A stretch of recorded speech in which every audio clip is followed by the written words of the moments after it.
The story of a story. The story I am going to tell in this book is not the autobiography of a man conspicuous for his role in public affairs. It is not a narrative of adventure, for although many strange adventures have come my way, they were never more than an accompaniment to what was happening within me. It is not even the story of a deliberate search for faith, for that faith came upon me, over the years, without any endeavor on my part to find it. My story is simply the story of a European's discovery of Islam and of his integration within the Muslim community. I had never thought of writing it, for it had not occurred to me that my life might be of particular interest to anyone except myself. But when, after an absence of 25 years from the West, I came to Paris and then to New York in the beginning of 1952, I was forced to alter this view. Serving as Pakistan's Minister Plenipotentiary to the United Nations, I was naturally in the public eye and encountered a great deal of curiosity among my European and American friends and acquaintances. At first they assumed that mine was the case of a European expert employed by an Eastern government for a specific purpose, and that I had conveniently adapted myself to the ways of the nation which I was serving. But when my activities at the United Nations made it obvious that I identified myself not merely functionally but also emotionally and intellectually with the political and cultural aims of the Muslim world in general, they became somewhat perplexed. More and more people began to question me about my past experiences. They came to know that very early in my life I had started my career as a foreign correspondent for continental newspapers and, after several years of extensive travels throughout the Middle East, had become a Muslim in 1926, that after my conversion to Islam I lived for nearly 6 years in Arabia and enjoyed the friendship of King Ibn Saud, that after leaving Arabia I went to India and there met the great Muslim poet, philosopher and spiritual father of the Pakistan idea, Muhammad Iqbal. It was he who soon persuaded me to give up my plans of traveling to eastern Turkestan, China, and Indonesia and to remain in India to help elucidate the intellectual premises of the future Islamic state, which was then hardly more than a dream in Iqbal's visionary mind. To me, as to Iqbal, this dream represented a way, indeed the only way, to a revival of all the dormant hopes of Islam, the creation of a political entity of people bound together not by common descent but by their common adherence to an ideology. For years I devoted myself to this ideal, studying, writing and lecturing, and in time gained something of a reputation as an interpreter of Islamic law and culture. When Pakistan was established in 1947, I was called upon by its government to organize and direct a Department of Islamic Reconstruction, which was to elaborate the ideological, Islamic concepts of statehood and community upon which the newly born political organization might draw. After 2 years of this extremely stimulating activity, I transferred to the Pakistan Foreign Service and was appointed head of the Middle East Division in the Foreign Ministry, where I dedicated myself to strengthening the ties between Pakistan and the rest of the Muslim world, and in due course I found myself in Pakistan's mission to the United Nations at New York. All this pointed to far more than a mere outward accommodation of a European to a Muslim community in which he happened to live. It rather indicated a conscious, wholehearted transference of allegiance from one cultural environment to another, entirely different one. And this appeared very strange to most of my Western friends. They could not quite picture to themselves how a man of Western birth and upbringing could have so fully, and apparently with no mental reservations whatever, identified himself with the Muslim world, how it had been possible for him to exchange his Western cultural heritage for that of Islam, and what it was that had made him accept a religious and social ideology which, they seemed to take for granted, was vastly inferior to all European concepts. Now why, I asked myself, should my Western friends take this so readily for granted? Had any of them ever really bothered to gain a direct insight into Islam, or were their opinions based merely on the handful of clichés and distorted notions that had been handed down to them from previous generations? Could it perhaps be that the old Greco-Roman mode of thought which divided the world into Greeks and Romans on one side and barbarians on the other was still so thoroughly ingrained in the Western mind that it was unable to concede, even theoretically, positive value to anything that lay outside its own cultural orbit? Ever since Greek and Roman times, European thinkers and historians have been prone to contemplate the history of the world from the standpoint and in terms of European history and Western cultural experiences alone. Non-Western civilizations enter the picture only insofar as their existence, or particular movements within them, have or had a direct influence on the destinies of Western man, and thus, in Western eyes, the history of the world and its various cultures amounts in the last resort to little more than an expanded history of the West. Naturally, such a narrowed angle of vision is bound to produce a distorted perspective. Accustomed as he is to writings which depict the culture or discuss the problems of his own civilization in great detail and in vivid colors, with little more than side glances here and there at the rest of the world, the average European or American easily succumbs to the illusion that the cultural experiences of the West are not merely superior but out of all proportion to those of the rest of the world, and thus, that the Western way of life is the only valid norm by which other ways of life could be adjudged, implying, of course, that every intellectual concept, social institution, or ethical valuation that disagrees with the Western norm belongs eo ipso to a lower grade of existence, following in the footsteps of the Greeks and Romans. The Occidental likes to think that all those other civilizations are or were only so many stumbling experiments on the path of progress so unerringly pursued by the West. Or, at best, as in the case of the ancestor civilizations which preceded that of the modern West in a direct line, no more than consecutive chapters in one and the same book, of which Western civilization is, of course, the final chapter.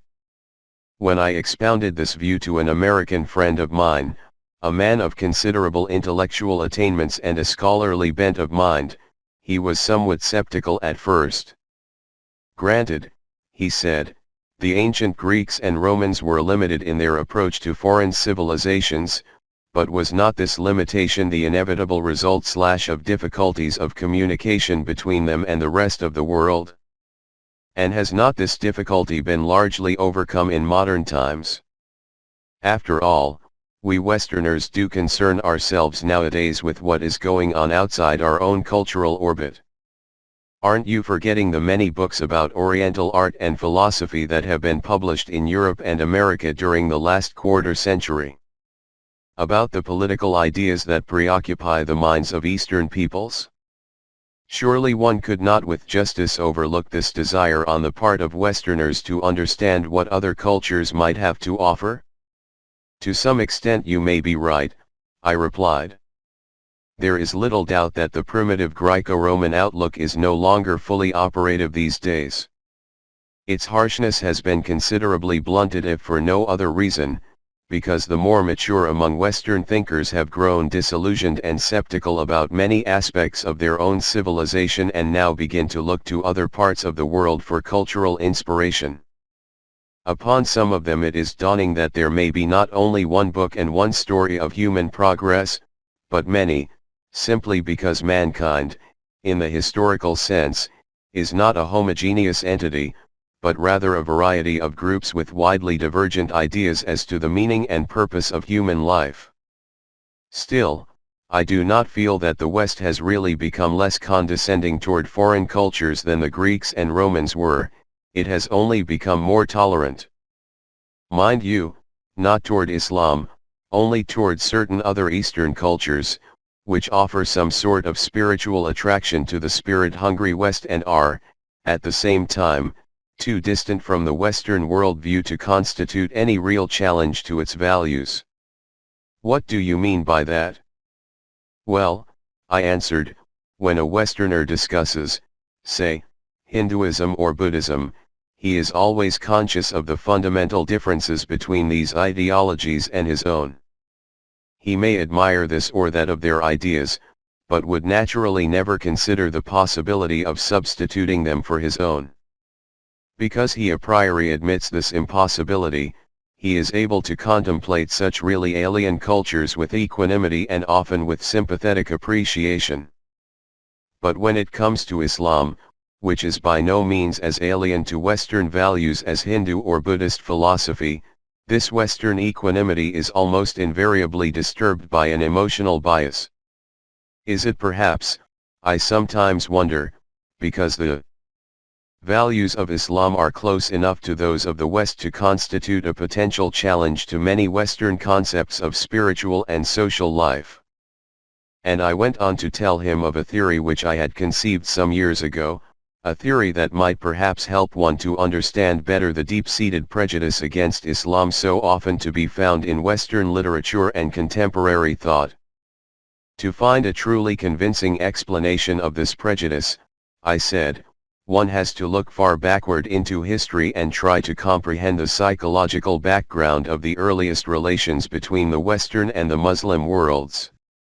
What Occidentals think and feel about Islam today is rooted in impressions that were born during the Crusades. The Crusades? Exclaimed my friend. You don't mean to say that what happened nearly 1,000 years ago could still have an effect on people of the 20th century? But it does. I know it sounds incredible. But don't you remember the incredulity which greeted the early discoveries of the psychoanalysts when they tried to show that much of the emotional life of a mature person, and most of those seemingly unaccountable leanings, tastes and prejudices comprised in the term idiosyncrasies, can be traced back to the experiences of his most formative age, his early childhood? Well, are nations and civilizations anything but collective individuals? Their development also is bound up with the experiences of their early childhood. As with children, those experiences may have been pleasant or unpleasant, they may have been perfectly rational or, alternatively, due to the child's naive misinterpretation of an event. The molding effect of every such experience depends primarily on its original intensity. The century immediately preceding the Crusades, that is, the end of the first millennium of the Christian era, might well be described as the early childhood of Western civilization. I proceeded to remind my friend, himself an historian, that this had been the age when, for the first time since the dark centuries that followed the breakup of Imperial Rome, Europe was beginning to see its own cultural way. Independently of the almost forgotten Roman heritage, new literatures were just then coming into existence in the European vernaculars, inspired by the religious experience of Western Christianity. Fine arts were slowly awakening from the lethargy caused by the warlike migrations of the Goths, Huns, and Avars. Out of the crude conditions of the early Middle Ages, a new cultural world was emerging. It was at that critical, extremely sensitive stage of its development that Europe received its most formidable shock, in modern parlance, a trauma, in the shape of the Crusades.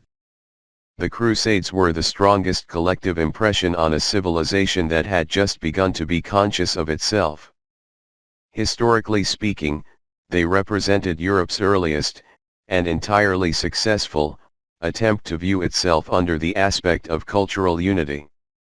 Nothing that Europe has experienced before or after could compare with the enthusiasm which the First Crusade brought into being. A wave of intoxication swept over the continent, an elation which for the first time overstepped the barriers between states and tribes and classes. Before then, there had been Franks and Saxons and Germans, Burgundians and Sicilians, Normans and Lombards, a medley of tribes and races with scarcely anything in common but the fact that most of their feudal kingdoms and principalities were remnants of the Roman Empire and that all of them professed the Christian faith. But in the Crusades, and through them, the religious bond was elevated to a new plane, a cause common to all Europeans alike, the politico-religious concept of Christendom, which in its turn gave birth to the cultural concept of Europe. When, in his famous speech at Clermont, in November 1095, Pope Urban II exhorted the Christians to make war upon the wicked race that held the Holy Land, he enunciated, probably without knowing it himself, the charter of Western civilization. The traumatic experience of the Crusades gave Europe its cultural awareness and its unity, but this same experience was destined henceforth also to provide the false color in which Islam was to appear to Western eyes. Not simply because the Crusades meant war and bloodshed. So many wars have been waged between nations and subsequently forgotten, and so many animosities which in their time seemed ineradicable have later turned into friendships. The damage caused by the Crusades was not restricted to a clash of weapons, it was, first and foremost, an intellectual damage, the poisoning of the Western mind against the Muslim world through a deliberate misrepresentation of the teachings and ideals of Islam. For, if the call for a crusade was to maintain its validity, the Prophet of the Muslims had, of necessity, to be stamped as the Antichrist and his religion depicted in the most lurid terms as a fount of immorality and perversion. It was at the time of the Crusades that the ludicrous notion that Islam was a religion of crude sensualism and brutal violence, of an observance of ritual instead of a purification of the heart, entered the Western mind and remained there, and it was then that the name of the Prophet Muhammad, the same Muhammad who had insisted that his own followers respect the prophets of other religions, was contemptuously transformed by Europeans into Muhammad. The age when the spirit of independent inquiry could raise its head was as yet far distant in Europe. It was easy for the powers that were to sow the dark seeds of hatred for a religion and civilization that was so different from the religion and civilization of the West. Thus it was no accident that the fiery Chanson de Roland, which describes the legendary victory of Christendom over the Muslim heathen in southern France, was composed not at the time of those battles but 3 centuries later, to wit, shortly before the First Crusade, immediately to become a kind of national anthem of Europe, and it is no accident, either, that this warlike epic marks the beginning of a European literature, as distinct from the earlier, localized literatures, for hostility toward Islam stood over the cradle of European civilization. It would seem an irony of history that the age-old Western resentment against Islam, which was religious in origin, should still persist subconsciously at a time when religion has lost most of its hold on the imagination of Western man. This, however, is not really surprising. We know that a person may completely lose the religious beliefs imparted to him in his childhood while, nevertheless, some particular emotion connected with those beliefs remains, irrationally, in force throughout his later life, and this, I concluded, is precisely what happened to that collective personality, Western civilization. The shadow of the Crusades hovers over the West to this day, and all its reactions toward Islam and the Muslim world bear distinct traces of that die-hard ghost. My friend remained silent for a long time. I can still see his tall, lanky figure pacing up and down the room, his hands in his coat pockets, shaking his head as if puzzled, and finally saying, "There may be something in what you say. Indeed, there may be, although I am not in a position to judge your theory offhand. But in any case, in the light of what you yourself have just told me, don't you realize that your life, which to you seems so very simple and uncomplicated, must appear very strange and unusual to Westerners? Could you not perhaps share some of your own experiences with them? Why don't you write your autobiography? I am sure it would make fascinating reading." Laughingly I replied, "Well, I might perhaps let myself be persuaded to leave the Foreign Service and write such a book. After all, writing is my original profession." In the following weeks and months my joking response imperceptibly lost the aspect of a joke. I began to think seriously about setting down the story of my life and thus helping, in however small a measure, to lift the heavy veil which separates Islam and its culture from the Occidental mind. My way to Islam had been, in many respects, unique. I had not become a Muslim because I had lived for a long time among Muslims. On the contrary, I decided to live among them because I had embraced Islam. Might I not, by communicating my very personal experiences to Western readers, contribute more to a mutual understanding between the Islamic and Western worlds than I could by continuing in a diplomatic position which might be filled equally well by other countrymen of mine? After all, any intelligent man could be Pakistan's minister to the United Nations, but how many men were able to talk to Westerners about Islam as I could? I was a Muslim, but I was also of Western origin, and thus I could speak the intellectual languages of both Islam and the West. And so, toward the end of 1952, I resigned from the Pakistan Foreign Service and started to write this book. Whether it is as fascinating reading as my American friend anticipated, I cannot say. I could do no more than try to retrace from memory, with the help of only a few old notes, disjointed diary entries and some of the newspaper articles I had written at the time, the tangled lines of a development that stretched over many years and over vast expanses of geographical space. And here it is, not the story of all my life, but only of the years before I left Arabia for India, those exciting years spent in travels through almost all the countries between the Libyan desert and the snow-covered peaks of the Pamirs, between the Bosporus and the Arabian Sea.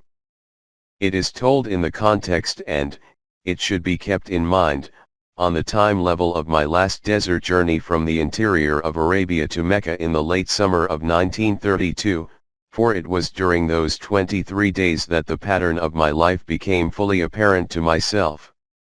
The Arabia depicted in the following pages no longer exists. Its solitude and integrity have crumbled under a strong gush of oil and the gold that the oil has brought. Its great simplicity has vanished and, with it, much that was humanly unique. It is with the pain one feels for something precious, now irretrievably lost, that I remember that last, long desert trek, when we rode, 2 men on 2 dromedaries, through swimming light.